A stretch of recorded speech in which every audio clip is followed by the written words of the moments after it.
That's got you written all over it, Hoda. Chocolate fudge and pretzel. And I've never seen, I love to watch you eat, you know that, but I've never seen any food in your teeth. They say you aren't a celebrity until you get a Hollywood star, but the true honor is being turned to a pony. You're about to watch Pony, and we're counting down our picks for the top 10 Ponified characters in My Little Pony. Been sucked into some kind of comic book world? Technically, it's called Metropolis. For this list, we're looking at characters in the background or featured that directly resemble characters or celebrities from other shows. We're not looking at references or quotes, but specifically ponies designed directly to look like a different character, right down to their cutie mark. Quick, name all the background ponies.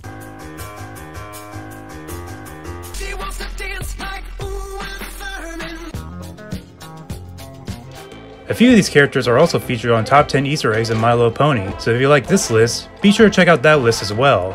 And since multiple characters often appear together in the background, we'll exclude the one per episode rule. Number 10, Sherlock and Watson. This episode already has plenty of references, like Rarity's outfit looking strongly like Carmen Sandiego. When Rarity and Rainbow Dash are talking to Cinnamon Shy, three stallions resembling Sherlock Holmes, John Watson, and Jim Moriarty can be seen in the background. They are resembling from the 2010 British television adaptation with Benedict Cumberbatch, Martin Freeman, and Andrew Scott. We're the only chocolate cherry custard cake with buttercream frosting rosettes in town. Apparently there's a lot of detective work needed in Canterlot. Maybe there's more crime than we know. Oh, I know plenty of crimes, but I'm not going to say anything. Number 9, Siegfried and Roy. Viva Las Pegasus is another episode with tons of references, specifically on Las Vegas, Nevada. For example, there's posters for Chris Angel's Mind Freak, Britney Spears, and Circus Delay. Applejack and Fluttershy meets two magicians resembling Siegfried and Roy, a German-American duo that performs in Las Vegas with white tigers and white lions. They even pay homage to that with the Pink Prairie Dog family. With Gladmane's help, we've been able to take care of all these little guys. If that wasn't enough, two other background stallions resembling Penn and Teller and the stage manager resembling Scooter from the Muppets appear as well. Number 8, Rickon Morty. I'm so cringy. Again taking place in Las Pegasus, the episode Granny's Gone Wild has plenty of hijinks where Rainbow Dash has to watch over the Golden Horseshoe Gals, a name that referenced the Golden Girls. Two ponies in line to ride the Wild Blue Yonder resembles Rick Sanchez and Morty Smith from the Adult Swim anime series Rick and Morty. This brought up a lot of attention when the episode came out, and as if it needed more attention, another pony in line resembles Walter White from the AMC original series Breaking Bad. Man, the Wild Blue Yonder must be a really good coaster that draws a crowd from this far away. Number 7, Picasso and Company. Who knew there were so many passionate pony painters in Ponyville? Sheesh, say that 5 times fast. During a group paint session with Treehugger as a model, you can see a ponified Pablo Picasso.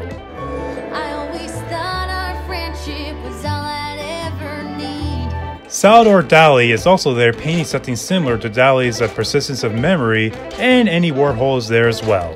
Andy's portrait of Treehugger is modeled after his portrait of Marilyn Monroe. Abibum's skills aren't up to par, but she's also painting with these incredible talented painters. Number 6, Link!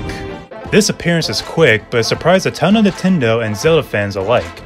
In the episode Flutter Brudder, an Earth Pony Stallion Ponyville bears a resemblance to Link from The Legend of Zelda. Oh, come on, sis. I had to ask Spike to make sure I was doing it right. This pony wears a green cap, has a heart container for a cutie mark, and appears pulling a card of gems resembling the game's Ruby currency. Whoever included this is pure genius, as the horse itself bears a resemblance to Link's own horse in the games. They only changed the mane for it to look more like Link's, but hey, that's good enough, right? If you don't like it, then excuse me, princess. Hey, I need to get out more. Number 5, Buddy. The best gift ever was the newest holiday special from My Little Pony, and you can bet there are plenty of holiday specific references here. Aside from Charlie Brown, Home Alone, and reindeer names, a stallion in an elf costume appears getting chased by a raccoon. This tall pony references Buddy from the 2003 film Elf. which in turn based his costume from the head elf from Rudolph the Red-Nosed Reindeer. He even had a speaking line when trying to help Spike pick a gift. Brand new top-of-the-line sewing equipment? So since Equestria has elves and reindeers, does this mean there's a Santa as well? Oh! Number 4. Danny Torrance. Any Discord episode will have plenty of references, mainly impressions done by Discord himself. This one, however, has nothing to do with him. Somewhere in the distance, KP is crying. While Discord performs stand-up comedy, a young cult sees a glowing door that suddenly oozes green slime. This is a reference to the 1980 psychological horror film The Shining, with the young cult resembling Danny Torrance with his outfit and hair. The smooth, slowly consuming everything in his path resembles the opening scene where the hallways get flooded. So whatever you do, don't get scared. What is that? Number 3. Gordon Ramsay and Company. We've seen actors, musicians, and magicians. What other kind of celebrities can possibly come from My Little Pony? How about celebrity chefs? In the episode Spice Up Your Life, Pinkie Pie and Rarity help a struggling family-owned restaurant. When the restaurant drew in a crowd, various Ponified chefs appear to have some food. Those include Clarissa Dickens Wright, Rachel Ray, Coral Bits, aka Cat Cora, Julia Child, Gordon Ramsay, Chris Costantino, and Art Ginsberg. These cameos are interesting because they aren't Ponified fictional characters like most on this list, but legit people from real life. Number 2. Jeff Lebowski, aka Badoo. While they first appeared in Cutie Pox as brief cameos, their appearance in Slice of Life really showed who these characters really are. Jeff Lebowski, Jeff Latrosky acts and sounds like Badoo.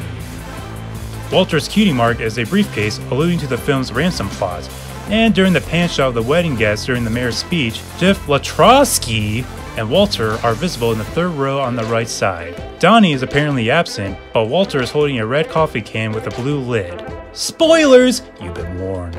This alludes to a scene where Donnie dies of a heart attack and Walter carries his ashes in a similar looking coffee can. Before the number 1 pick, let's take a quick look at a few honorable mentions.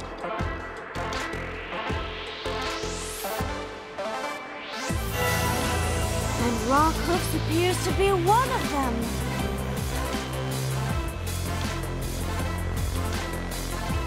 Also before, we would like to give a quick shout out to this week's guest narrator. Now that I got my impression of WatchPony out of the way, allow me to introduce myself. My name is Logan Miller, aka Toucan LDM, aka that one guy that makes those really weird My Little Pony crossovers on YouTube. Yeah, that guy. If you like what you see on screen, then check out my channel at Toucan LDM on YouTube. Expect more work from me in the future. Whenever that is. I'm not really good at making predictions on my animations. If you're not interested, then no worries, my feelings won't be hurt. Anyways, let's continue. Number 1, Doctor Who's! No surprise here. Definitely the most well-known and favorite ponification, Doctor Who's has multiple nods to multiple doctors from multiple Doctor Who's. His interest in creating gadgets and gizmos aplenty mirrors the third incarnation of the Doctor. He wears a long multicolored scarf as a reference to the 4th Doctor. He says, "Allons-y," the catchphrase of the 10th Doctor. Allons-y.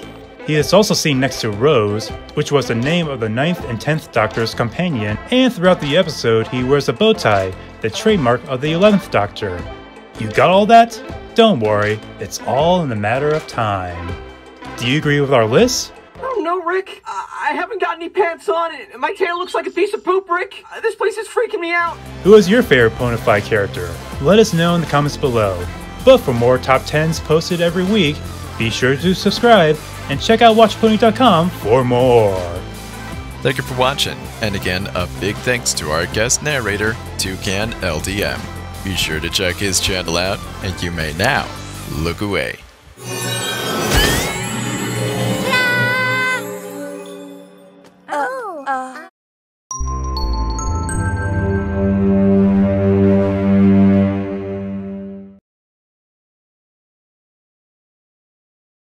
Now, if you ask me, if I were to write in this cameo, I would have made Gordon Ramsay into a ram. Cause, you know, Ramsay?